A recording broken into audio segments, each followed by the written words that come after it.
Hi, welcome back to our channel.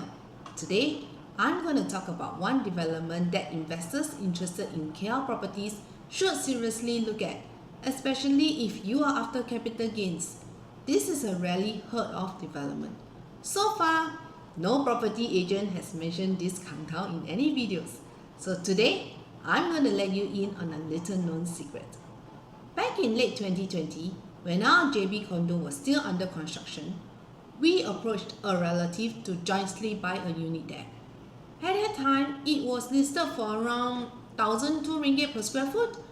Recently, we checked the listings online. Only one unit available. Though the past recent transactions are showing around 1,000 ringgit per square foot, we still believe this is a property that is worth considering given its huge potential. Now, I'm just going to pause the story here for a second. If you enjoy discussions like this, where we talk about real developments, insights, and untold stories behind Malaysia's property scene, do hit the subscribe button and join us on our journey.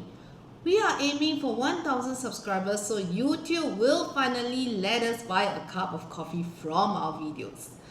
We are barely halfway there, so every subscription really helps. Alright, now back to that secret development. This development has, in my opinion, the highest en-bloc potential in the whole of Malaysia. Here's some fun facts. Its name literally means Racehorse Village. It got its name as the site originally overlooked the old KL racecourse, which today is the KLCC Park and the Petronas Twin Towers. The construction tycoon behind it was a racehorse owner, and it is rumored he owned the penthouse unit back then, so he could enjoy watching the races live from home. There are 187 units in total sitting on a 7.35 acres of land.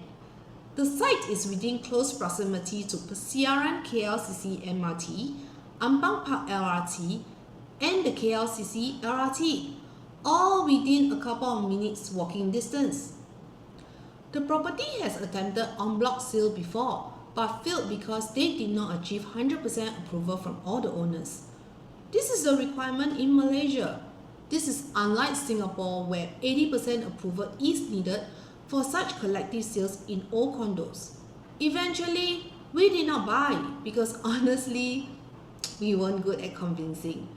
This was during the days of COVID when borders were still closed. And buying any property meant buying without viewing, and our own funds weren't enough to go at it alone.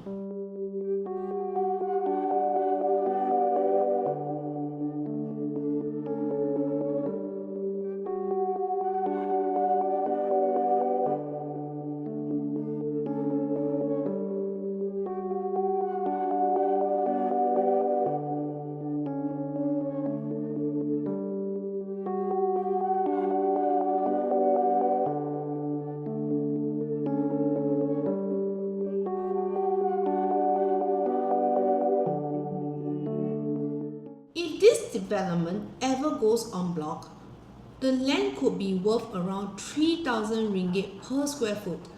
And we're talking about pure land here, yeah?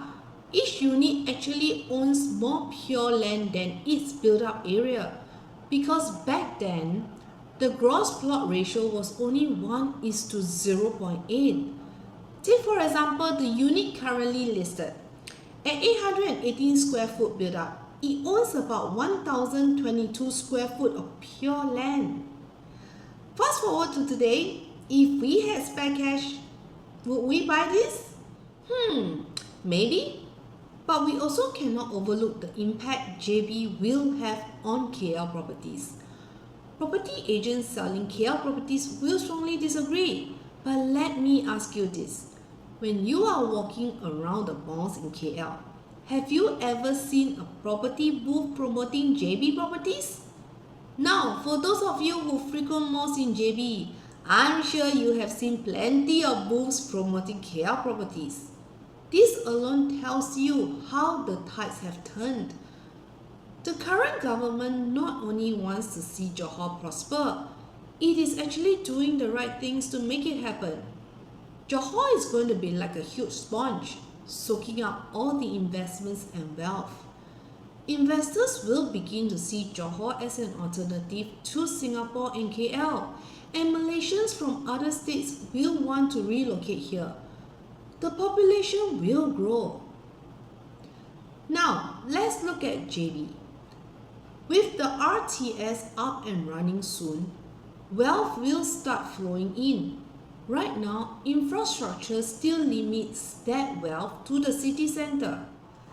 But imagine this, if Kim Teng Park were to be acquired by the government, at a fair price to the owners of course, and turn it into a mixed-use development with an integrated transport hub, you could have a large bus interchange on the ground level, a bit like the Sengkang or Bedok bus interchange in Singapore. Then above it, malls and hotels capable of hosting MICE events for corporate kickoffs, conventions, or even weddings. Who knows? Singaporean couples might hold their weddings there, since guests only need to take an MRT over. And to top it off, imagine 2 or 3 LRT lines at the upper levels running across Johor. One towards Tangga Bay and Iskandar Puteri, which could then split further towards Medini and Forest City, all high-rise and high-density areas. Another running towards Tebrau Highway, connecting more mature neighborhoods. If all this materializes, the wealth flowing into the city will be dispersed outwards, benefiting outer areas. Owners in Iskandar Puteri and Medini might finally see their property prices picking up. What we are predicting might sound far-fetched, but take a look at Woodlands' new launches. At 2,067 Sing dollar per square foot, 84% sold on launch weekend. It all boils down to connectivity. But those who would benefit the most in JB would be landed property owners in Wadihana, Taman Melodies, and Taman Abad. So why didn't we buy Taman Melodies instead of Isla Dam? Well, with only about a third of our lives left, we choose to buy a holiday home we can actually enjoy, rather than chase speculative gains we cannot take with us when our time is up. At the end of the day, property isn't just about returns. It's also about the quality of life it brings while we are around to enjoy it.